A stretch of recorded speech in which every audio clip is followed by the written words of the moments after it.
Bonjour à tous. Alors aujourd'hui, je vais vous parler du Kick 2. Le Kick 2, on l'a rentré il y a 8 jours. Pour ceux qui savent pas ce que c'est, le Kick 2, c'est le Kick 1 en mieux. C'est le remplaçant du Kick. Donc c'est un module électronique. Pour ceux qui connaissent le K est inspiré du Kick.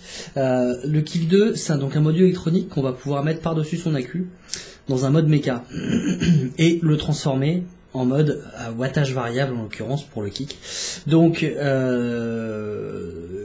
va vous permettre de monter de 5 à 15 watts via un petit potentiomètre qu'on va venir régler, on va le voir tout à l'heure en gros plan. Sur ce principe là, si on a un mode 18500 par exemple, on lui met un accu 18350 et un Kick. Si on a un mode 18650, on lui met un 18500 et un Kick. Et donc comme ça fera la bonne taille pour pouvoir loger dedans. Là en l'occurrence, je l'ai monté dans un 19 Sigelei avec réglé sur 10 watts avec un aspire BDC CE5. Donc voilà, le Kick est installé, réglé sur 10 watts. Donc l'aspire CE5, hop, on vient resserrer ça. Voilà, donc là on a une config 18350 plus Kick. Avec donc du bobage, je sais pas si je l'ai dit.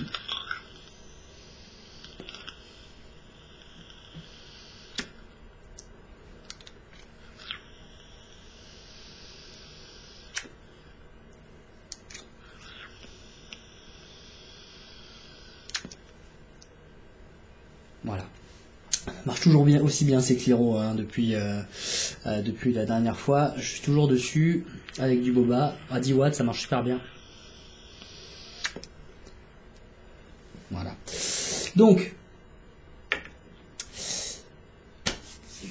ça a un peu changé la donne par rapport à mes habitudes. Je savais que ça marchait bien, j'étais conscient du fait que Evolve avait bien fait progresser le matériel, mais je m'attendais pas à ce que ça bouleverse mes habitudes tant que ça, parce que j'en ai pris un, je l'ai testé évidemment, parce que je teste à peu près tout ce que je vends d'ailleurs.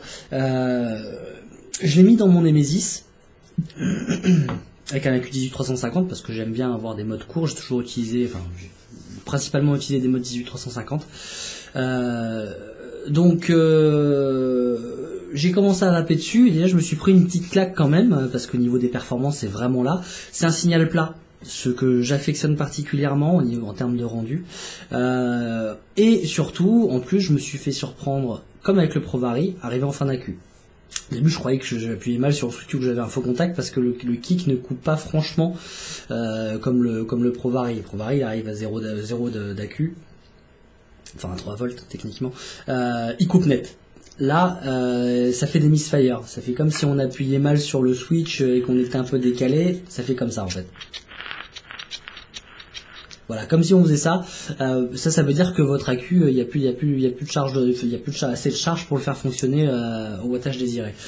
Mais bon, après c'est encore particulier parce que si vous le posez pendant 5 minutes, vous le prenez, ça va marcher pendant quelques tafs. C'est difficile de s'en rendre compte. Mais c'est le seul petit défaut. J'aurais préféré une coupure franche où on me dise c'est bon, stop, il n'y a plus d'accu, on arrête de charger. Mais comme c'est un module qui n'intègre pas un circuit complet, vu qu'il y a un switch, c'est pas un courant continu, c'est un switch mécanique, il peut pas le couper de manière franche.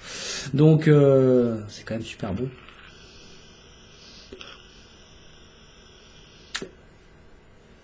Donc ça marche dans quasiment n'importe quel mode méca qui accepte des accus 18500 et plus. Ceux qui sont déjà équipés de 19, comme vous pouvez le voir, ça marchera très bien. Je sais qu'il y en a quelques-uns, j'en ai vendu quelques-uns à mes clients. Si vous souhaitez avoir une vape qui, pour moi, pulvérise à peu près tout ce qui se fait en électronique sur le marché, y compris le ProVary.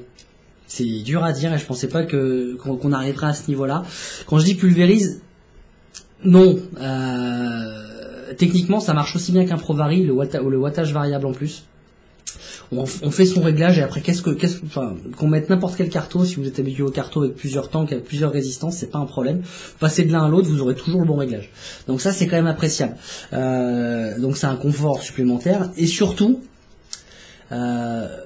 vous avez un mode méca à 20 €, à 40 €, à 200 €, vous le mettez dedans, ça marchera pareil. Vous aurez vous pouvez techniquement vous acheter je sais pas, n'importe quel mode méca, même les moins chers, les cassants, etc. Vous mettez un kick dedans, vous avez un ProVary. C'est quand même génial parce qu'un module électronique à 55 euros, plus un mode à 20 euros, pour 75 euros, on a la meilleure électronique embarquée sur un mode, la meilleure régulation possible, toute la durée de vie de la queue. Donc c'est vraiment une bonne claque. Et en plus, si comme moi, vous n'êtes pas forcément très fan du design du ProVary, je l'utilise non pas parce qu'il est beau, mais parce qu'il marche vraiment bien. Je l'utilise toujours, il fait toujours partie de mes modes, des modes que j'utilise tous les jours. Mais c'est vrai qu'aujourd'hui, en première position, j'ai mon Nemesis avec le kick. Et je pensais pas que j'en arriverais là. Donc c'est vraiment génial. En plus, avec le Nemesis, ça fait un setup qui est plus petit encore que le ProVary Mini. Pour la même taille d'accu évidemment, mais étant donné la taille du module, 1,5 cm de haut. Oui, parce que si on met 18,500 plus kick, ça fait 18,650. Si on met 18,350 plus kick, ça fait 18,500. Donc voilà, tout simplement. On va passer directement sur un gros plan pour vous montrer un petit peu comment l'installer et comment le régler à la puissance désirée. Voilà donc comment se présente le Kick 2, donc dans sa petite boîte en plastique. Là. Le voilà. Donc, tout petit module. Donc, ici, vous allez pouvoir voir, donc en bleu, ici vous avez donc le potentiomètre. Ce potentiomètre vous permettra d'ajuster votre puissance de 5 watts à 15 watts. Donc vous avez 5 watts au début, 15 watts tout à la fin de la graduation. Donc vous pouvez voir exactement où vous en êtes parce que sur le module électronique en lui-même, donc sur le PCB en vert, donc sur PCB vert, pardon, vous avez en blanc indiqué là où vous en êtes, 5, 7, 13, 15. Donc entre 7 et 13, ça fait 10, donc c'est pile poil au milieu. Vous avez donc le petit potentiomètre donc en gris ici. Par défaut, il est réglé à 10 watts, logiquement. Pour le voir, vous voyez que le haut de la flèche, vous avez deux petits points de part et d'autre qui permettent de dire que c'est là que se trouve le réglage. Donc là, je suis à peu près à 10 watts, 10 watts et demi. Donc, on l'installe donc dans son mode. Hop, on va enlever la queue. Alors, pour le 19, on peut l'installer, par contre, pour pas galérer avec les petits plots, parce que ça, c'est quand même relativement fragile, on n'y va pas comme un bourrin. Et on vient, moi ce que j'ai fait, c'est que j'ai démonté le tube télescopique parce que là il n'y a pas de pas de vis qui va venir me gêner. Donc là, je plaque mes deux plots et je vais pouvoir le mettre. Donc toujours, le pôle de la cuve viendra donc en dessous, là où c'est tout doré, où il n'y a rien.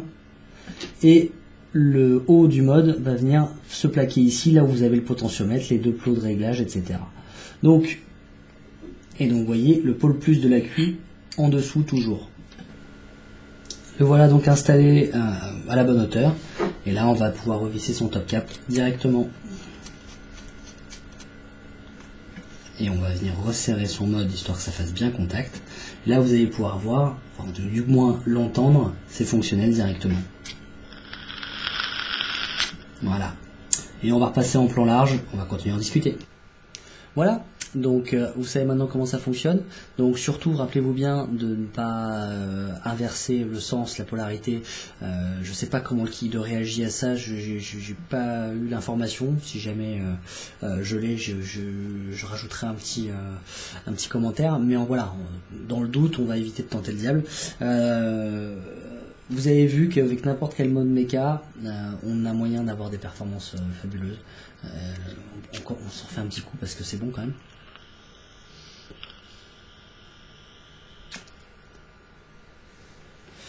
Ce que j'ai apprécié également, c'est qu'on a la chauffe instantanée, comme si c'était un mecha, alors qu'on a toujours un petit lag sur le ProVary.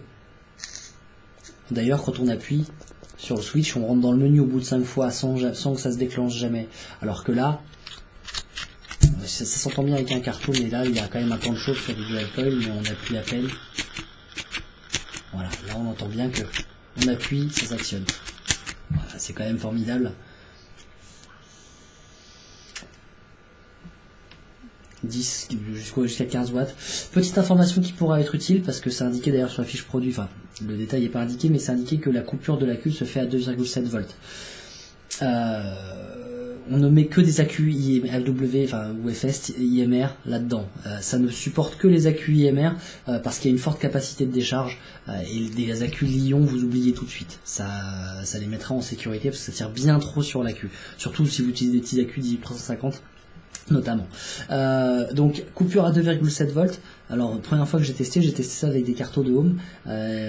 J'ai sorti mon accu, j'ai mis le multimètre et quand l'accu était vide, quand le kit me disait que c'était vide en tout cas, j'ai mis le multimètre et je vois 3,2, 3,3. Je fais ouais, ça m'a pas l'air très exact.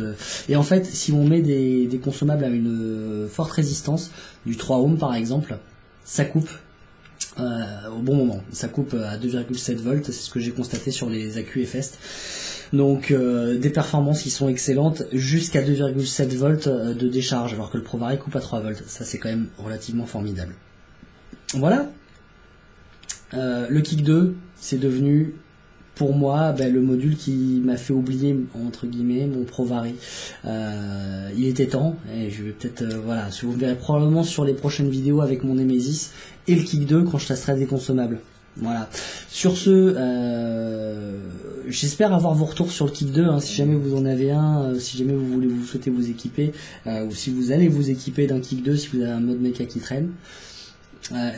Dites-moi un peu ce que vous en pensez parce que j'en ai parlé un petit peu avec David de New Waves et il est assez d'accord avec moi et je pense qu'il vous en parlera bientôt. Les mots qu'on a lâchés quand on discutait un peu tous les deux, c'était tuerie, phénoménal, voilà, c'était les termes employés. Donc on continue à se faire plaisir avant tout au niveau de votre vape. Vous prenez pas la tête si vous avez une Ego Twist qui vous convient, gardez votre Ego Twist. Je veux dire, si vous n'avez pas vous éprouvez pas le besoin de posséder des beaux objets, des objets plus puissants, plus évolutifs, etc. Là, on parle de matériel de geek. Ça s'adresse aussi, la vape c'est pas que ça s'adresse un peu à tout le monde, y compris les gens qui vapent sur une simple Ego avec un simple Kang RT2. À partir du moment où ça vous tient éloigné du tabac, c'est le principal. En attendant, je vous souhaite une bonne journée, bonne vape.